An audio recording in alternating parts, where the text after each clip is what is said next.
Good morning, students. Today we are starting another important point, another important topic, that is thermodynamics. Basically, what is this thermodynamics? See, this is the branch of physics. Now, under which what we study? We study here transformation of heat energy into another form, into other forms, and vice versa. Basically, this is related with the concept of heat energy. Now, when we talk about the term thermal equilibrium,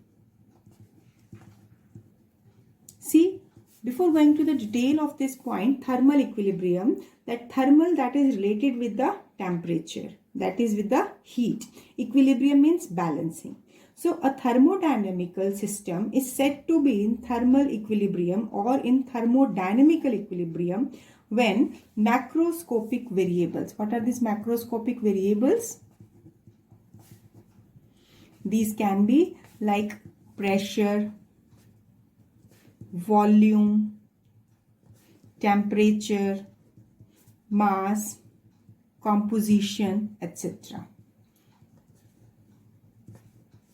So, when these macroscopic variables that characterize the system, that define the system, that does not change with the time, that will not change. That means when we are saying a system to be in equilibrium, that the parameter should not change. So here we are saying that a thermodynamical system is said to be in thermal equilibrium when the macroscopic variables like these variables, pressure, volume, temperature, mass, we are not changing with the time. Now, another term that we are taking, zeroth law of thermodynamics. See, you have studied first law, second law. So what is this zeroth law of thermodynamics? Slight change concept is there. Basically, in order to understand this concept, we are considering we have two systems. Like this is system A and this is system B. And another system C is there. So if we take here that the system, if system A and B, these are in thermal equilibrium, we can say if we are taking thermal equilibrium of A and B, that means, so if we can say that system A and B are separately in thermal equilibrium with each other with a third, that means if we are taking with each other, then it is in thermal equilibrium with C also. So according to zeroth law, when thermodynamical systems A and B are separately in thermal equilibrium with system C, that means A और C अगर equilibrium में है, B and C equilibrium में है, तो automatically A and B भी equilibrium में हो जाएंगे. कैसे? A and B अगर thermal equilibrium में है, तो इसका मतलब दोनों का अगर temperature same है, दोनों same temperature attain कर रहे हैं, दोनों के macroscopic variables under same condition है, और B और C के भी अगर variables same parameter पे हैं, same condition पे हैं, तो अगर A and C, B and C जो ये दोनों इंडिविजुअल इक्विलिब्रियम में हैं, तो इसका मतलब A and B will also be in thermal equilibrium. तभी हमने कहा है that if A and B are separately in thermal equilibrium with system C, then system A and B are also in thermal equilibrium with each other. This is a statement of zeroth law of thermodynamics. I'm just giving the definition once more. According to zeroth law, when thermodynamical system A and B are separately in thermal equilibrium with another thermodynamical system C, then system A and B are also in thermal equilibrium. So this is the statement of zeroth law of thermodynamics. Now here basically the physical quantity that determine whether or not a given system A is in thermal equilibrium with another system B. That means thermal equilibrium that we are talking about the temperature. So the quantity that we are taking, that is determining the concept that system are in thermal equilibrium with each other, that is a temperature. So this zeroth law of thermodynamics, this can also be stated in a way that there exists a quantity called temperature, which is a property of all the thermodynamical system, such that equality of temperature is the only condition for thermodynamical system to be in equilibrium. So this can be another way by which we can also state this zeroth law of thermodynamics. So it means zeroth law of thermodynamics has introduced the concept that is temperature. This equality of temperature is the only condition for system to be in thermal equilibrium. Now, next we are discussing internal energy of a system. What is this internal energy? Basically, internal energy of a system, it is the total energy possessed by a system due to two factors. One is molecular motion. As we can say, within a system, molecules are in random motion, as well as molecular configuration. So, as energy due to molecular motion, as the molecules are in random motion, so due to motion there is a speed, velocity of the particles of the molecules. So this is giving you the concept of internal kinetic energy. We can represent it by UK. K is the symbol for kinetic energy. Similarly, energy due to molecular configuration. Due to molecular configuration. This is taken as internal potential energy. Let me represent it by UP. P for potential energy. So total energy U is equal to UK plus UP, where UK is internal kinetic energy and UP is internal potential energy. Now, here if you are taking the case of ideal or perfect gas, we have two gases, ideal gas and real gases. First of all, we will discuss internal energy for ideal gas. So for ideal gas, intermolecular forces are zero. Intermolecular forces are zero. So correspondingly, no work will be done. For what? In changing the distance between molecules. No work will be done in changing distance between molecules. So it means potential energy, internal potential energy will be zero. So it means internal energy of ideal gas. This is basically, it consists only of internal kinetic energy. There is no potential energy contribution. And this internal kinetic energy, this depends upon temperature of gas. So there can be one more question that internal energy of ideal gas depend upon what factor? This is depending only on the temperature of the gas, which is basic condition for kinetic energy. Right? So internal energy depend upon temperature of the gas. So that's why internal energy of ideal gas depends upon temperature of the gas. Whereas if we take the case of real gas, see, in case of real gas, intermolecular forces are not negligible.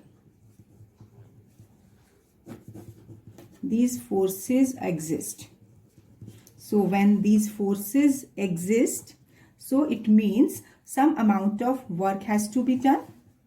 Work will be done for what? In changing the distance between molecules.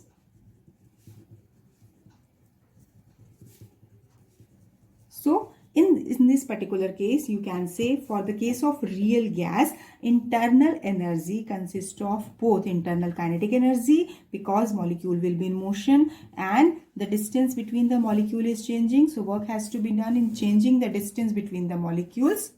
So in that particular case, you can say it has some potential energy also.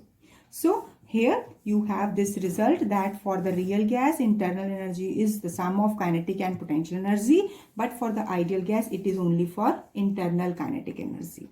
Now the factor on which internal energy of real gas depend, as kinetic energy depend upon temperature, whereas we say that the work has to be done in changing the distance between molecules for the real gas. So when the distance will be changing, volume will be changing. So it means internal energy of real gas depend upon both the factor temperature and volume. So this way there can be one particular note on the concept of internal energy and explanation of internal energy or factors on which internal energy of ideal gas and real gas depend. So you have to completely do this question. This can be directly 2-mark question or it can be question of 1 mark. Now after 0th law of thermodynamics and the concept of internal energy, next we will discuss first law of thermodynamics, although you are familiar with this concept. Here, according to it, whenever heat is given to a system, then it transforms into some equal amount of work in some another form. So when some heat that is given, it gets converted into some work. So it means some heat that can be some form of energy that is applied to a system. So that heat energy supplied to a system that may change the internal energy of the system, and remaining part of it is used in doing some work. That means this is the mathematical equation of first law of thermodynamics. And if we have to give it statement, then you can say whenever heat or energy is supplied to a system, a part of it is used. It is used to change the internal energy of the system, and remaining part is used in doing some work on the environment. Here you can see this dQ. This dQ is the small amount of heat supplied to the system. This is small amount of heat supplied or given to the system. And this du, this is small change. Du, when we are saying that there is some change, small change in internal energy of the system. And dW, this is the small amount of work done by the system. So you have to learn the mathematical form as well as statement of this first law of thermodynamics. Now on the relation with it, there are some sign conventions. What are those sign conventions? See, when some heat is supplied to a system, when heat is supplied, so in that particular case, dQ will be positive. And when heat is drawn from the system, then amount of heat will be negative. Any heat given to a system will be positive. Heat taken from the system is negative. Similarly, when a gas expands, so expansion में क्या होगा? Work is done by the gas. This is an important point. During the expansion of the gas, work is done by the gas. So work done will be positive. Whereas when the gas compresses, so work is done on the gas. So work is done on the gas. It means work done will be negative.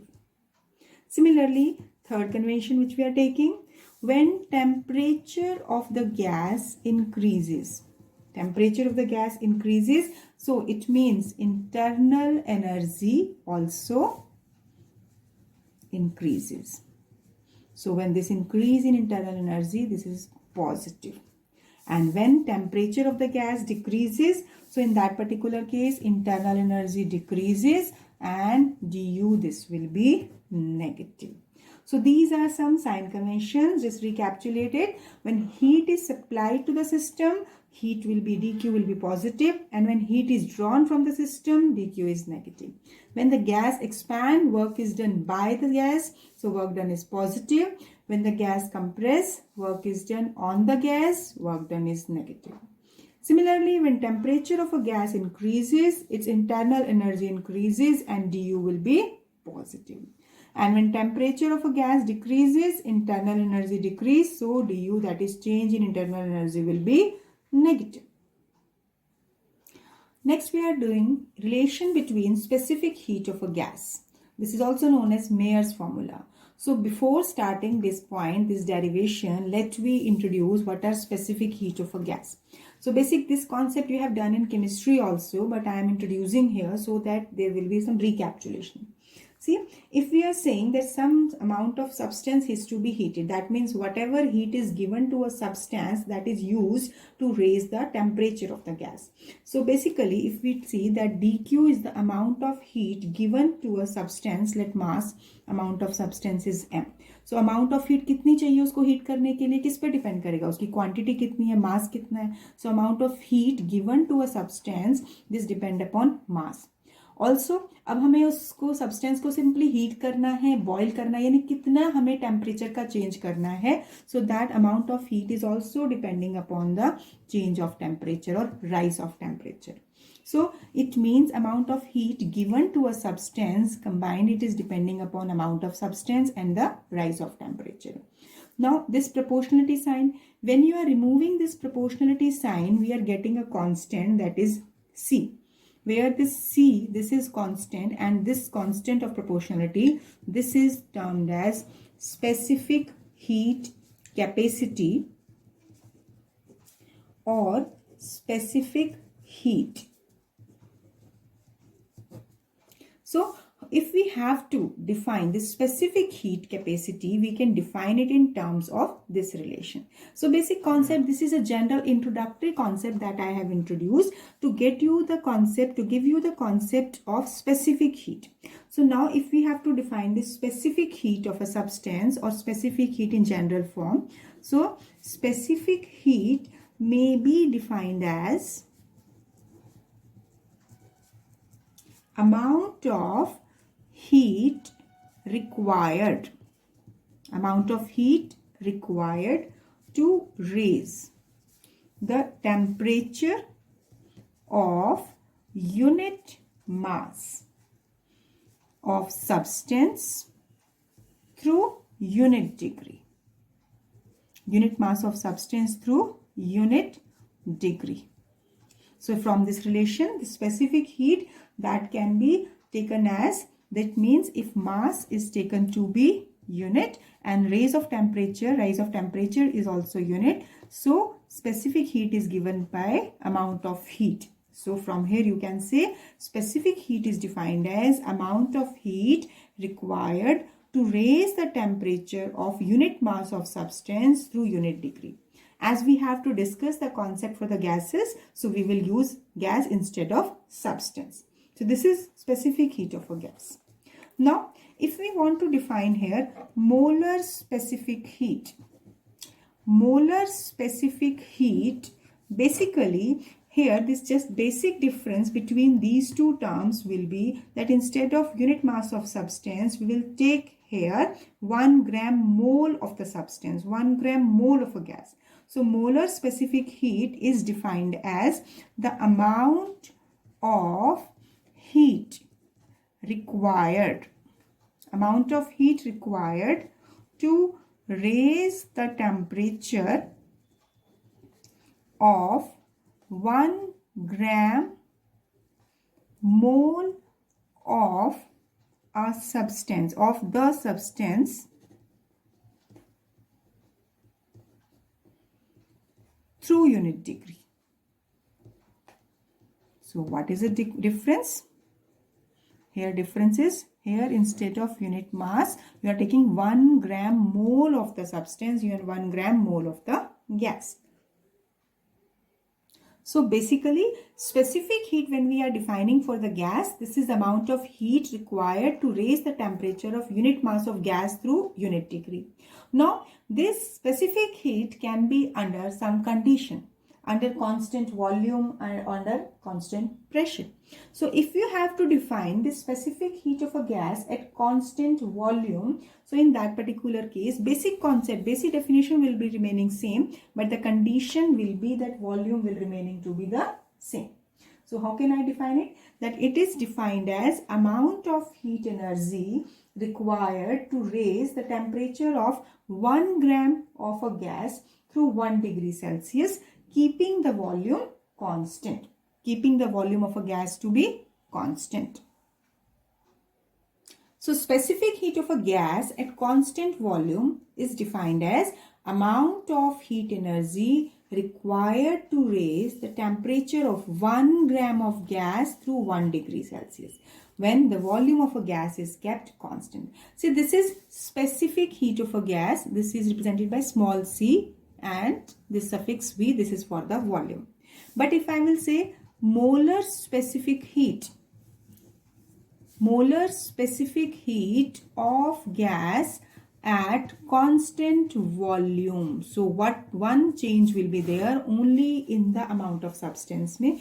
यहाँ पर हम 1 gram of gas ले रहे हैं, हम यहाँ पर क्या लेते, this is 1 gram mole of a gas. Rest definition will be same, so I am not writing it. So molar specific heat of a gas at constant volume is defined as amount of heat energy required to raise the temperature of 1 gram mole of a gas through 1 degree Celsius. There will be the difference when volume of a gas is kept constant. So molar specific heat, if I have to represent it by symbolically, so CV, capital CV, this will be given by M into CV. That is M multiplied by specific heat of a gas at constant volume. So where M, this is the molecular mass of a gas. Similarly, if we will discuss specific heat of gas at constant pressure, देखिए basic definition बिल्कुल वही है जो मैंने ऊपर अभी लिखकर दिखाई है आपको. The same definition will be there, but the difference will be that here you will see that it is defined as amount of heat energy required to raise the temperature of 1 gram of gas through 1 degree Celsius when this volume की जगह क्या हो जाएगा, when pressure of a gas is constant. So when pressure will be constant, then specific heat of a gas at constant pressure will be Cp, small cp. अब इसी तरीके से अगर हम मोलर स्पेसिफिक हीट की बात करें under the same condition, molar specific heat of a gas at constant pressure. So in that particular case, the difference will be same. Again, it will be defined as amount of heat required to raise the temperature of 1 gram mole of a gas through 1 degree Celsius when pressure is kept constant. तो इसको हम represent कैसे करेंगे? Capital C suffix P. This is M multiplied by CV. M is the molecular mass of a gas, and this is Cp, and this is specific heat of a gas at constant pressure. So this is the relation that you have to just recall. So now just revise the concepts we have done today. In my next video, I will take the next important relation between these two, specific heat of a gas. Thank you. Have a nice day.